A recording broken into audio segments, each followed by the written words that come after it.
So this is 2 Chronicles chapter 6, verse 36. So it says, when they sin against you, and then in brackets, for there is no one who does not sin, and you become angry with them and deliver them to the enemy, and they take them captive to a land far or near. Now I want to highlight the one thing which I felt like God highlighted to me was the sentence that was in brackets that says, for there is no one who does not sin. Everyone, like literally everyone, has sinned at one point in their life. It reminds me when I first became a Christian, our church does the First Steps booklet, and basically do that with like a mentor, and you go through it with them. And one of the first things is, I remember, there's a list of different sins, and you circle the ones that you've done, and you'll be surprised what is classed as a sin. So no one at this point, this highlights that there's no one that's, there's no one out there that's like resistant to sin, that they've not sinned once in their lives. Sometimes you'll hear, obviously not your, good pastor, but sometimes you hear some stories of pastors say, oh, they've not sinned, that they've not sinned, sin can't touch them, they're all this, that. No. One, they've probably sinned in their lives, and two, sin doesn't pick and choose.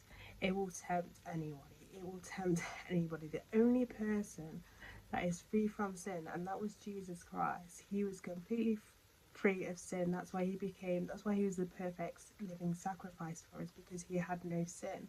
I know there's this misrepresentation of Virgin Mary, where they say that she was, free of sin. This is like a Catholic thing, because they assume so because she was carrying God's baby. No, as you know, through the Bible, God will pick anyone, to do his work, that they've done horrific things, but he'll choose them. So I don't know why they highlight Mary, where it doesn't really say that, Mary was free of sin. I don't know why they highlight that anyway.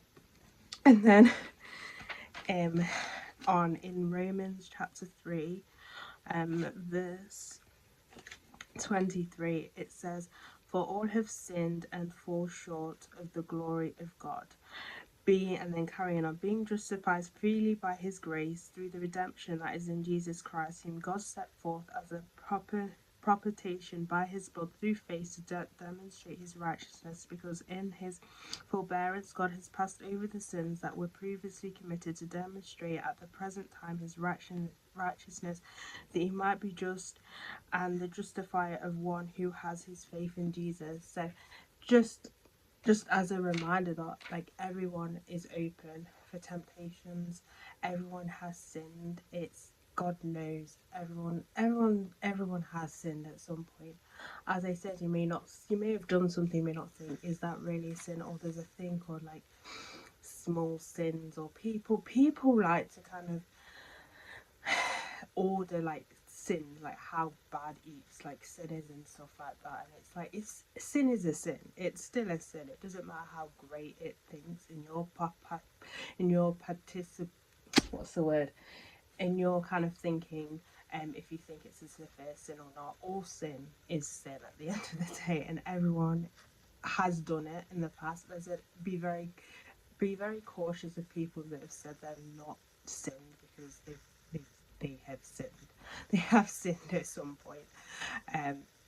So be cautious of people like that. And just because somebody, everyone's open, as I said, to temptation, to be tempted to sin. No one's different. As I said, the only person that that avoided being temptation in the desert was Jesus Christ. He's the only one. He was the only one who's free of sin. So just remember, be careful, always be open, because everyone is open to temptation. And if you have sinned, just ask for forgiveness. Ask forgiveness you'll be forgiven. That's what Jesus' job was.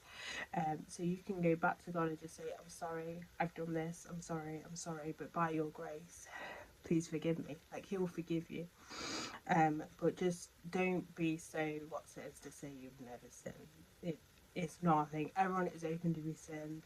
Even people who work in ministry slip up at times.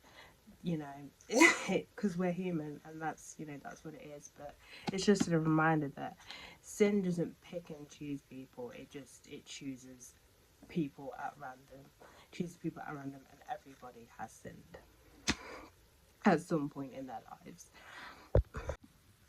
So this is the list I'm talking to you about. This is a little bit personal because, as you can see, it's filled in. But just to give you an idea what is actually classed as a sin, and how some of it, you look at it for the first time and think, oh, okay, I had no idea that's classed as a sin. But yeah,